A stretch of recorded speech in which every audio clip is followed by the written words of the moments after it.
வணக்கம். நான் Esther. Welcome அவர் channel. எங்க சேனலை ஃபர்ஸ்ட் டைம் பார்த்தீங்கன்னா, லைக் பண்ணுங்க, ஷேர் பண்ணுங்க, சப்ஸ்கிரைப் பண்ணுங்க. மறக்காம பெல் பட்டனையும் கிளிக் பண்ணுங்க. அப்பதான் நான் போடுற எல்லா வீடியோவும் உங்களுக்கு உடனுக்குடன் வரும். வாங்க வீடியோக்குள்ள போகலாம். நம்மளுடைய சப்ஸ்கிரைபர் எல்லாருக்கும் ரொம்ப ரொம்ப நன்றிங்க. லாஸ்ட் வீக்காக வீடியோவை போடலை. வீடியோ போடாட்டியுமே நிறைய சப்ஸ்கிரைபர் ஆட் ஆனீங்க. ரொம்ப ரொம்ப தேங்க்யூ. இனிமேல் நாங்கள் ஒவ்வொரு வீடியோவாக போடுறேங்க. நேற்று நம்ம வீட்டில் நெய் பிஸ்கெட் செஞ்சோங்க. இந்த நெய் ஓசி நெய், அதாவது விக்டோரியா கொடுத்தாங்க. இதுதான் நான் வீட்டில் எடுத்த நெய். இந்த நெய் எடுத்தது எப்படின்றத நான் கண்டிப்பாக உங்களுக்கு ஷேர் பண்ணுறேன். ரொம்ப ஈஸியாக செய்யலாம். ஆக்சுவலி ரொம்ப கஷ்டமான ஒர்க்கெல்லாம் நான் செய்ய மாட்டேங்க. ரொம்ப ஈஸியாக ஃபாஸ்ட்டாக செய்கிற வேலைகளை மட்டும்தான் நான் செய்வேன். அந்த மாதிரி வீடியோ மட்டும் தான் உங்களுக்கு போடுறேங்க. கஷ்டப்பட்டு ஒரு வேலையை சமைச்சு அதை சாப்பிட்ணுலாம் இல்லை. ஈஸியாக சமைச்சு சாப்பிட்டு போயிட்டே இருக்க வேண்டியதான். இப்போ பார்த்தீங்கன்னா ஒரு 100 கிராம் சுகர் எடுத்தாச்சு. அதில் 2 ஏலக்காய் போட்டு நல்லா பவுடர் பண்ணியாச்சு. இதில் 300 கிராம் மைதா மாவு ஆட் பண்ணியிருக்கிறேன். 100 கிராம்ஸ் நெய், மெல்டட் நெய்யை ஊற்றி நல்லா மிக்ஸ் பண்ணிக்கலாங்க. அதில் ஒரு 2 டேபிள் ஸ்பூன் ஆட் பண்ணேன் நெய், அதை சொல்ல மறந்துட்டேன். அப்புறம் ஒரு பிஞ்ச் சால்ட், அவ்வளோதான். ரொம்ப ரொம்ப ஈஸியாக செஞ்சிடலாம். குட்டி குட்டி பாலாக உருட்டி ஒரு ட்ரேயில், பேக்கிங் ட்ரேயில் வச்சு 180 டிகிரி செல்சியஸில் 10 நிமிஷம் ப்ரீ ஹீட் பண்ணி கரெக்டாக ஒரு 13 நிமிஷம் தான் எனக்கு பேக் ஆச்சு இந்த குக்கீஸு. இந்த குக்கீஸ்ன்னு சொல்லலாம், பிஸ்கெட்டுன்னு சொல்லலாம், அப்புறம் ஜூஸ் பொரின்னு சொல்லலாம். எங்கள் ஊர் சைடு ஜூஸ் பொரின்னு சொல்லுவாங்க. ரொம்ப ரொம்ப டேஸ்ட்டாக இருக்கும். கண்டிப்பாக இதை உங்கள் குழந்தைங்களுக்கு செஞ்சு கொடுத்து சந்தோஷப்படுவாங்க உங்கள் குழந்தைங்க. இந்த சேனலை லைக் பண்ணுங்கள், ஷேர் பண்ணுங்கள். தேங்க்யூ.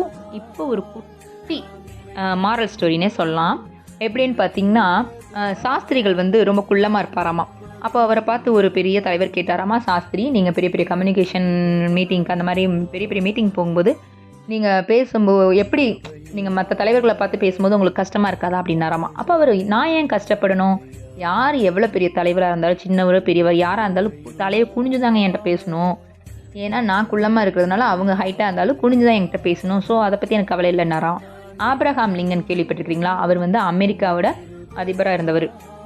அவரை ஒரு மீட்டிங் ஹாலில் ஒரு பெரிய தலைவர், அதே மாதிரி ஆப்போசிட்டில் இருக்கிறவங்க நினச்சிக்கலாம். அவர் கேட்டாராமா, நீங்கள் பெரிய தலைவராக இருந்தாலுமே ஒரு காலத்தில் உங்கள் அப்பா செப்பல் தைக்கிறவர் அப்படின்னாங்களாமா. இதை குறித்து மற்றவங்களாம் இருந்தால் கூனி குறுக்கி போயிருப்பாங்க. நான் ஆப்ரஹாம் லிங்கன் கொஞ்சம் கூட தயக்கமே இல்லாமல், ரொம்ப தேங்க்யூ, எங்கள் டேடி சேர்த்து ரொம்ப வருஷம் ஆயிடுச்சு, ஆனாலும் அவர் தைத்த செப்பல் உங்கள் காலில் இருக்குன்னா அவருடைய உழைப்பு எப்பேற்பட்டது, ரொம்ப நன்றிங்க அப்படின்னு சொல்லிட்டு அவர் அவருடைய வேலையை பார்த்தாராமா. இதுலேருந்து என்ன நான் சொல்ல வரேன்னா, எந்த இடம், பொருள், யார் எது பேசினாலும் தைரியம், உங்களுடைய தைரியம் மட்டும் உங்களை விட்டு போகக்கூடாது. உங்களை கிரிட்டிசைஸ் பண்ணுறாங்க, உருவ கேலி பண்ணுறாங்க, கிண்டல் கேலி, யார் எது சொன்னாலும் அந்த இடத்துல கூனி குறுகி நின்னீங்கன்னா நீங்கள் தோத்துட்டீங்கன்னு அர்த்தம். கூனவும் கொடுக்கூடாது, குறுகவும் கூடாது. ஆப்போசிட்டில் அவங்களுக்கு ஆன்சர் பண்ணிக்கிட்டு போயிட்டே இருக்கணும்.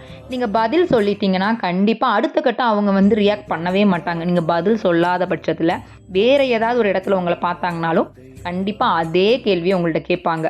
அன்னைக்கு நம்ம இந்த கேள்வி கேட்டோம், அவங்க கூனி குறுகி போயிட்டாங்க, இன்றைக்கி மறுபடியும் இத்தனை பேர் இருக்கிறாங்க, இந்த கேள்வி கேட்கணும் அப்படின்ட்டே வருவானிங்க.